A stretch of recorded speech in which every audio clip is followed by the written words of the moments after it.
Bonjour, bienvenue dans cette nouvelle vidéo. Je mets une petite pause sur la série qui est en cours sur les albums de Serge Gainsbourg.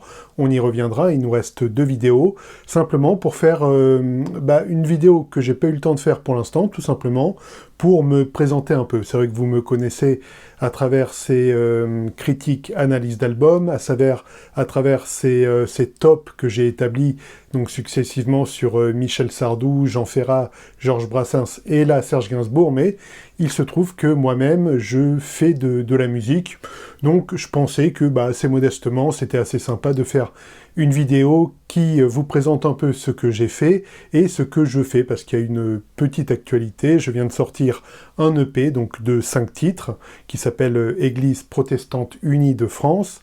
Je vous laisse toutes les infos dans la description de la vidéo. Je suis né en 79 et les premières amours musicales, ça a été plutôt du côté anglo-saxon. J'ai beaucoup aimé, notamment deux groupes, Dire Straits et les Doors. Alors voilà, ça a été des groupes vraiment qui m'ont marqué. Dire Straits, bon, pour le Mark Knopfler, tout simplement cette voix grave et ce jeu très fin à la guitare.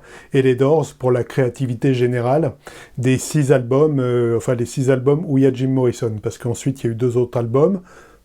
Pas complètement mauvais, c'est Full Circle et Other Voices, enfin Other Voices et Full Circle dans l'ordre, donc sans Jim Morrison, avec parfois Manzarek qui chante, mais ils sont quand même un peu moins bons. Bref, ça a été ça, et quand on est petit, donc dans les années 80, j'avais moins de 10 ans, forcément, j'ai eu 10 ans en 89, il y a ce qu'écoutent les parents, et dans la voiture, il y avait beaucoup de cassettes. Alors, une cassette qui a été usée jusqu'à la corde, c'est l'album Je ne suis qu'un cri de Jean Ferrat. On écoutait aussi beaucoup Guy Béard, voilà, ces chansons, je voudrais changer les couleurs du temps, changer les couleurs du monde.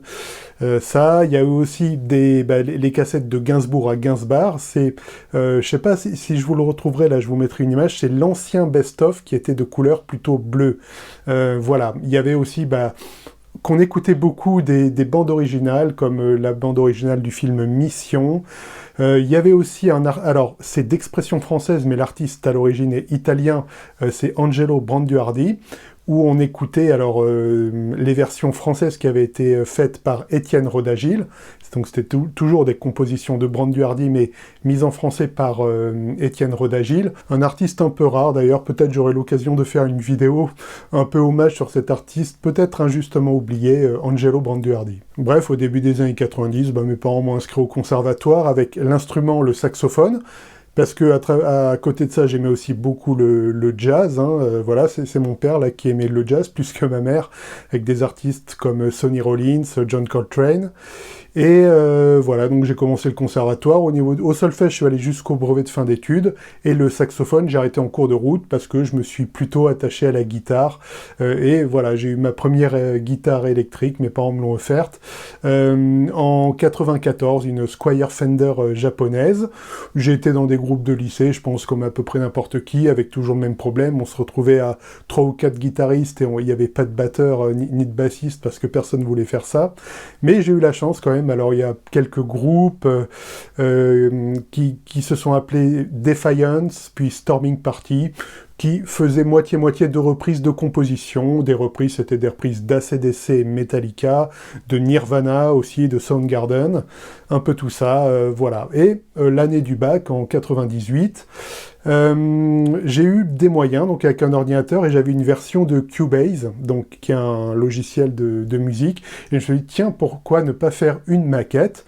Et ça a été ma première maquette. Alors, à l'époque, j'étais beaucoup influencé à la guitare par des artistes comme Steve Vai, Joe Satriani, avec vraiment de l'instrumental, donc c'est une démo il y a 9 titres qui s'appelle Basic. Alors j'ai pas retrouvé la pochette, donc je peux pas vous la mettre, et que j'ai distribué gratuitement à quelques amis du bahut, mes parents en ont un exemplaire, enfin voilà. À l'époque, je trouvais le rendu très bien, mais voilà, ça a beaucoup vieilli par rapport à ce qu'aujourd'hui, en 2024, on peut faire en autoproduction, évidemment. Surtout que je m'étais enregistré sur l'ordinateur. Après, moi, de l'ordinateur, j'avais tout balancé sur une cassette, et oui, les bonnes vieilles cassettes audio, et j'avais donné la cassette à un pote qui s'appelle toujours d'ailleurs Jean-Marie Arondel, et qui, lui, l'avait mise sur CD, parce qu'à l'époque, c'était pas encore mainstream d'avoir un graveur de CD. Et là, comme on est à l'ère de la dématérialisation, ça redevient assez rare d'ailleurs. Mais bref, voilà. Alors, est-ce que j'ai quelque chose à vous faire écouter? Oui, j'ai encore tous les fichiers, ce qu'on peut appeler les masters, hein, bien qu'il n'a pas été au-delà de l'autoproduction et donné aux potes de lycée, mais il y a ce morceau qui s'appelle Lydien, voilà, qui est encore écoutable, je dirais, parce que le reste a vraiment, au niveau qualité audio, c'est vraiment bof bof, mais voilà, j'ai quand même sauvé ce morceau lydien, et je vous en laisse un petit extrait.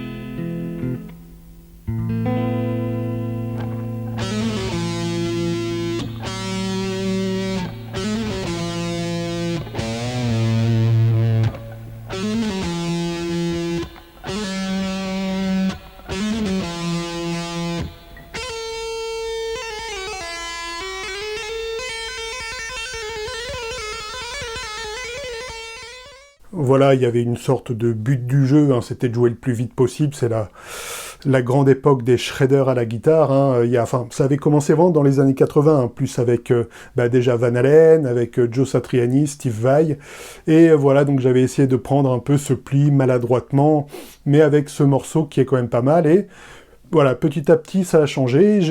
J'ai toujours eu cette double influence d'avoir ce côté rock et métal et chanson française. Voilà, donc c'est à partir de la deuxième partie des années 90 que j'ai beaucoup écouté Michel Sardou. Voilà, donc je suis devenu fan. Hein, je vous ai fait une belle série sur la question. Et c'est là aussi où j'ai rencontré Ludo, donc Ludovic Motron, par par une connaissance qui était lui aussi guitariste. Et c'est un ami, alors ça a duré jusqu'à son suicide en 2007, mais où on s'est quitté et séparé, mais où ensemble on a joué parfois, et on constituait un groupe avec, je les salue si peut-être ils écoutent cette vidéo, il y avait Sylvain, il y avait André aussi, donc Sylvain à la basse, André qui jouait de la batterie, enfin il joue aussi de la guitare et de la basse d'ailleurs, il était multi-instrumentiste, très doué d'ailleurs, mais voilà, donc on a joué dans quelques bars, personnellement j'ai fait je sais pas si ça existe encore, mais des scènes ouvertes, il y en a vu une au théâtre du Trévise, dans un bar qui s'appelle toujours peut-être le Kibélé. On a joué dans des endroits comme le Froggies, c'est là où on a fait le plus de concerts. Et alors c'était assez spécial parce qu'il y avait les chansons de Ludo où tout le monde accompagnait Ludo, et il y avait mes chansons où tout le monde m'accompagnait, mais on n'a pas fait de chansons écrites en commun. On a bien un ou deux brouillons, mais voilà, bon, c'est resté comme ça. Et bref, pendant ces années, je m'étais procuré donc Cubase, la petite version minimale que j'avais sur mon ancien PC qui était avec 2 gigas de disque dur hein, et 32 mégas de mémoire. Bon, c'était fini, mais je m'étais procuré un enregistreur Boss sur lequel j'ai pu enregistrer un EP donc de chansons. Alors, j'avais appelé ça Maxi Single parce qu'il se trouve que ça s'appelle Maxi Single. Et voilà, bon, c'est assez influencé, il faut dire, par toute cette nouvelle chanson française qu'il y avait à l'époque, un peu Benabar, Delerme, Aldebert et tout ça. Et ça s'appelait Le Lapin, parce que la chanson titre, c'est l'histoire de quelqu'un qui attend un rendez-vous, et donc qui a peur de se prendre un lapin qu'il va finir, enfin, qu'il ne va pas se prendre finalement, parce qu'il se rend compte qu'il s'était trompé de date. Donc une petite chanson du quotidien, comme ça. Et justement, je vous laisse un extrait, la chanson Le Lapin. Dans la rue, le dernier commerçant a fermé ses volets. Loin devant, à l'horizon, le soleil va se coucher. Ça discute aux terrasses autour d'une bière, d'un café. Ça rigole dans les chaumières, c'est bientôt l'été.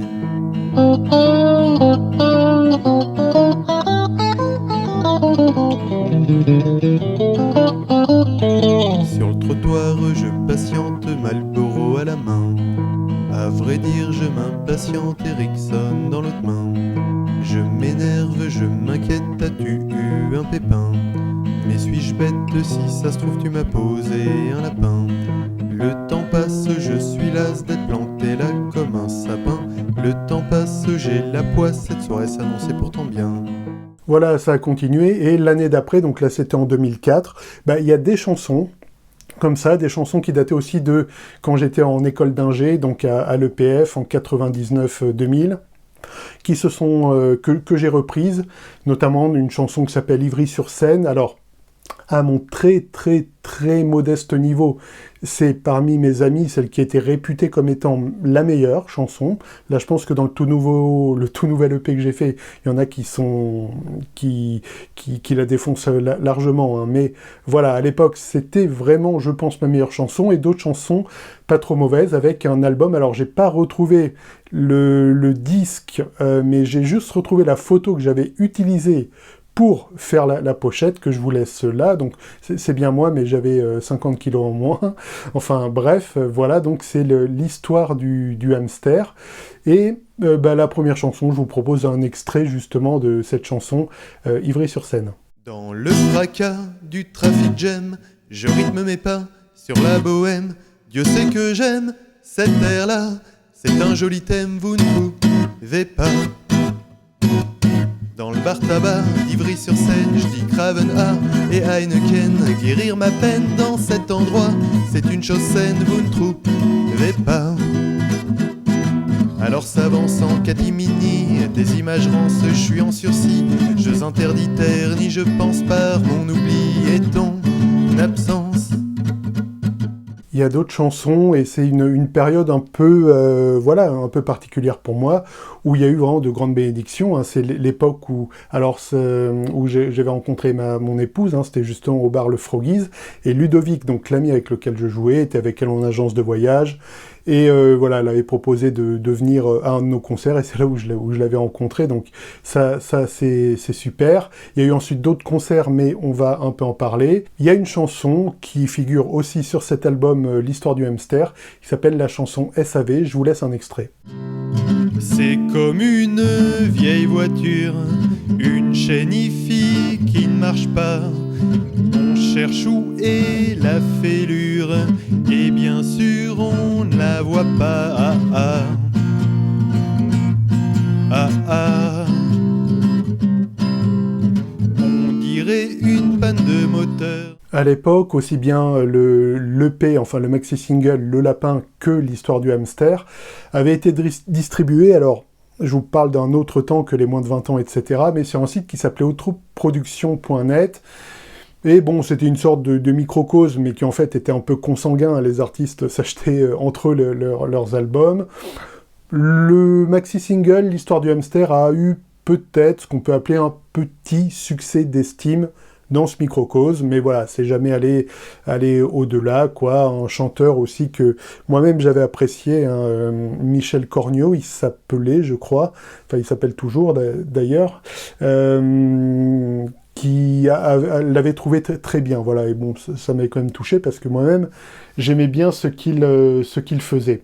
Mais bref, j'ai eu l'opportunité de rencontrer le gérant d'une péniche qui faisait des concerts. C'est une péniche qui s'appelle le Vaisseau Fantôme. Et alors, le courant était passé entre nous, parce qu'alors sa spécialité, c'est pas qu'il était gérant de péniche et qu'il était faiseur de concerts, c'est que avant tout, il était passionné de cinéma, il faisait des conférences sur le cinéma. Donc on avait parlé, alors moi, d'un cinéma que j'aime beaucoup, c'est toute la nouvelle vague. Voilà, on avait parlé de Godard, on avait parlé de Lelouch, on avait parlé de Truffaut, tout ça, et bon, bref, ça fait toujours un point commun. Et bref, il a 2 fois proposé de passer, donc là, alors j'ai retrouvé l'affiche, je vous l'ai mise là, voilà, je sais pas pourquoi, je m'étais mis un chapeau, ça faisait un peu genre nouvelle chanson française, ou je sais pas quoi, enfin bon, en tout cas, j'avais trouvé que j'avais le swag avec ce look-là, et je l'avais choisi pour la photo, et voilà, donc ça a été l'occasion de 2 concerts. Le premier, c'est d'ailleurs, il y a eu un petit live, hein, qui était sorti, voilà, c'est mon épouse qui avait pu le filmer, et surtout, je m'étais, alors, pas servi du film, mais qui existe encore peut-être, mais surtout de la bande son pour produire un petit CD live. Et justement, là, je vous propose un extrait d'une chanson de l'album, l'histoire du hamster, mais dans sa version live, un extrait des Saltimbanques. Il chante à l'Olympia, il chante métro en verre, et parfois même sous la pluie. Il ne marche pas au pas, mais souvent à la bière, et parfois même au chini. Ils inventent les rimes, ils frappent des accords, et parfois même des percus. Anti-fashion, victime, ils ne s'accordent pas au décor. On les traite de bohème, on les traite de l'intrus. Peut-être bien que demain, il n'y en aura plus. Les saltimbanques dès l'an prochain auront tous disparu. Voilà, donc c'était une belle soirée quand même. La salle, il y avait beaucoup de proches, hein. Le premier concert, c'était en double plateau avec un artiste qui s'appelait Tonio. Et la deuxième fois, c'était une artiste qui s'appelait Bertille. Tonio, c'était guitare-voix. Bertille, elle était au piano. Et donc, bref, là, je vous laisse un deuxième extrait.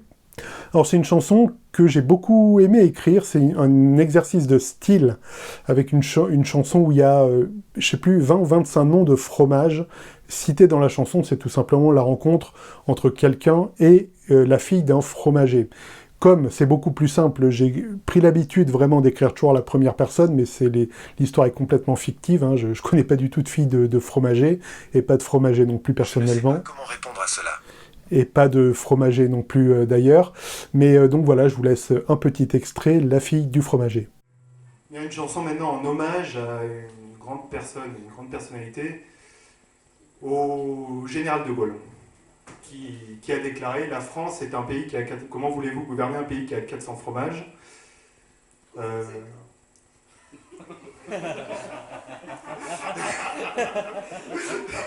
Combien ? Je vous ai compris. Voilà. J'en suis bien sorti.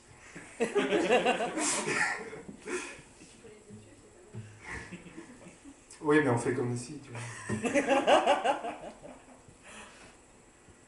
De même, il y a plein de trucs qui sont jamais produits, qui sont dans les chansons.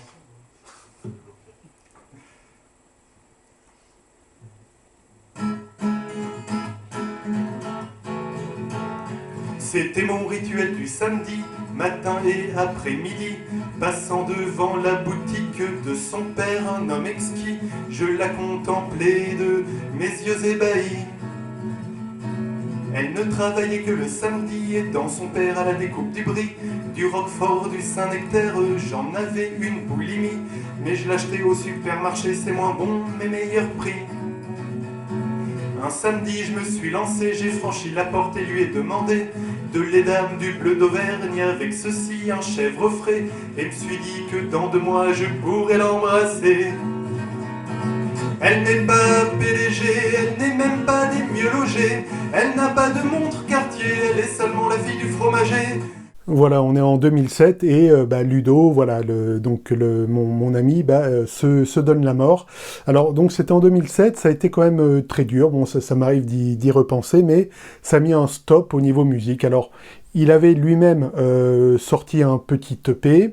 Et il y avait eu d'autres choses. Et c'est vrai que c'est moi qui l'avais enregistré, donc j'ai de la matière. Alors, peut-être si des gens qui ont connu Ludo regardent cette vidéo, qu'ils me contactent, mais voilà, je vais pas les diffuser comme ça, à l'air libre, si je puis dire, parce que j'ai pas le contact avec sa famille, donc je sais pas s'il voudrait que ce soit diffusé. Mais en tout cas, il y a eu de formidables chansons, une, et je sais qu'on l'aimait beaucoup avec Sylvain d'ailleurs, qui était le bassiste, il y avait la fille du père Gérard, voilà, une très belle chanson en histoire, et qui est un peu l'anti-Cendrillon, parce que Cendrillon, donc de téléphone, ça commence bien et ça finit mal. La fille du père Gérard, ça commence mal et ça finit bien, en passant par des troubles, mais voilà.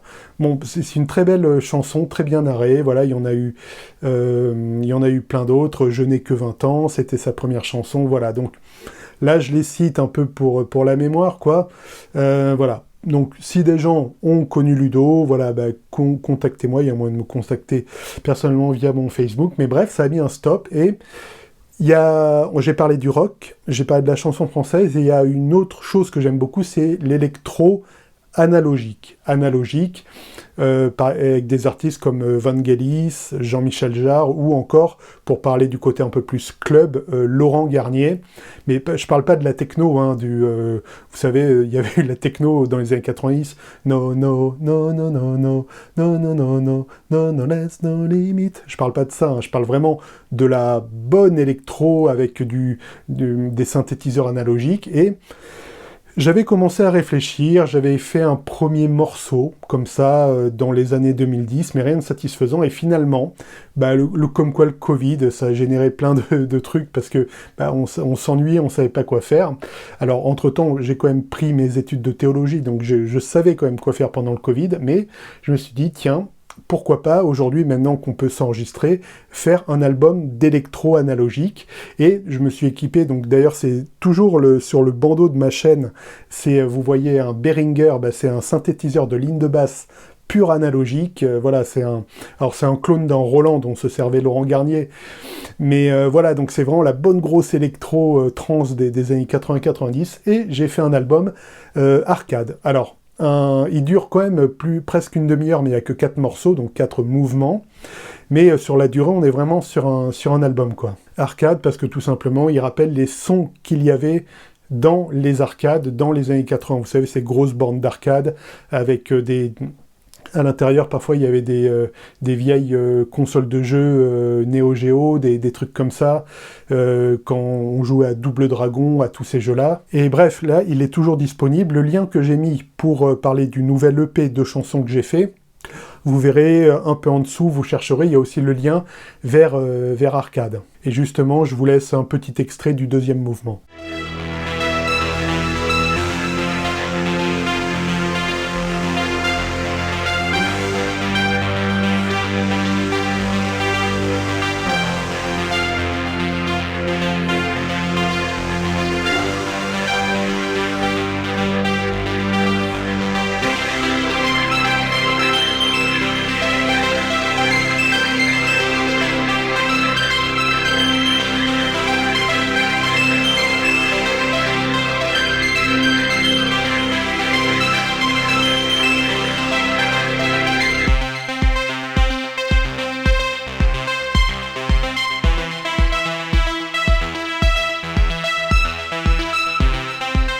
Avec Arcade, j'ai vraiment essayé de faire de la synthèse de son, vraiment synthèse de son.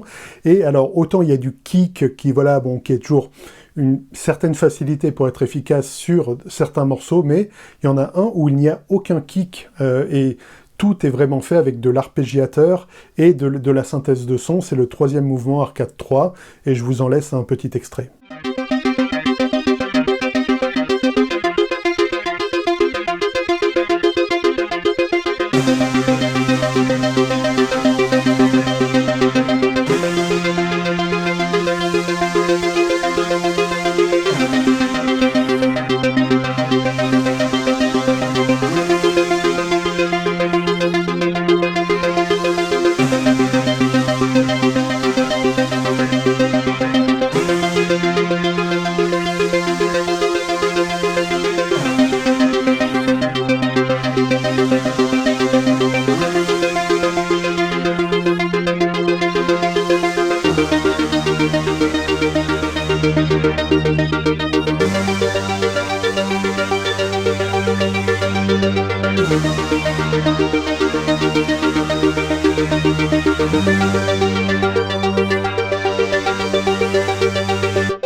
Il n'y a rien eu sur scène par rapport à cet album, j'ai juste fait une performance en live où je m'étais enregistré en live, alors ça a été transmis en différé mais enregistré dans les conditions du live, ainsi que quelques mix, des petits mix que vous pouvez d'ailleurs entendre sur cette chaîne, les premiers vidéos de cette chaîne sont des petits mix, j'appelais ça le mix du mercredi ou du jeudi, je sais plus où. Alors là, il y avait juste un kick et un synthétiseur, voilà.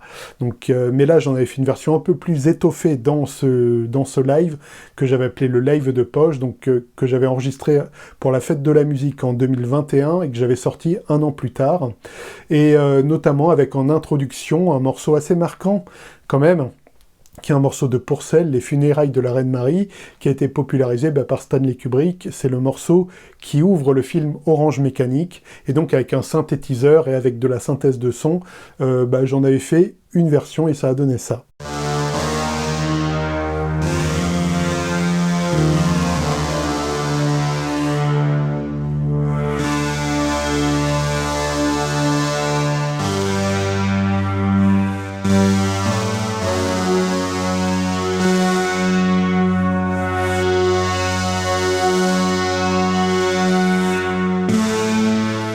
Voilà, donc là on est en 2021-2022, je mets mes petits mix sur une chaîne qui a au début 10 voire 15 abonnés, autant dire que je les connais tous, et il n'y a rien, la chaîne végète un peu, du coup moi alors il se trouve que j'ai d'autres chaînes, hein, j'ai une chaîne photo avec, je sais plus, presque 1500 abonnés, une chaîne de théologie avec 2600 ou 2700 abonnés, une chaîne sur le monde de Narnia aussi, mais bref, cette chaîne musique végète, jusqu'à ce que, petit à petit, donc approche le nouveau concert de Sardou, je me dis, tiens, bon, je vais pas aller le voir, il avait dit que le dernier, c'était son dernier, là il en refait, puis finalement, un peu coup de tête, allez, je prends des places pour Michel Sardou, et je me dis, tiens, bah, ce serait marrant, un top, parce que j'aime bien les tops, je trouve ça assez ludique, et je me dis, tiens, finalement, c'est quoi ton top des albums de Michel Sardou, et je me dis, tiens, ça pourrait faire le sujet d'une vidéo, pourquoi pas le mettre sur la chaîne musique, et il se trouve que la vidéo, là où je faisais 10-15 vues, 30 vues, allez, quand c'était en forme, bah là, la première vidéo fait 1800 vues, voilà. Et il y a des vidéos qui ont fait jusqu'à 10 000 vues.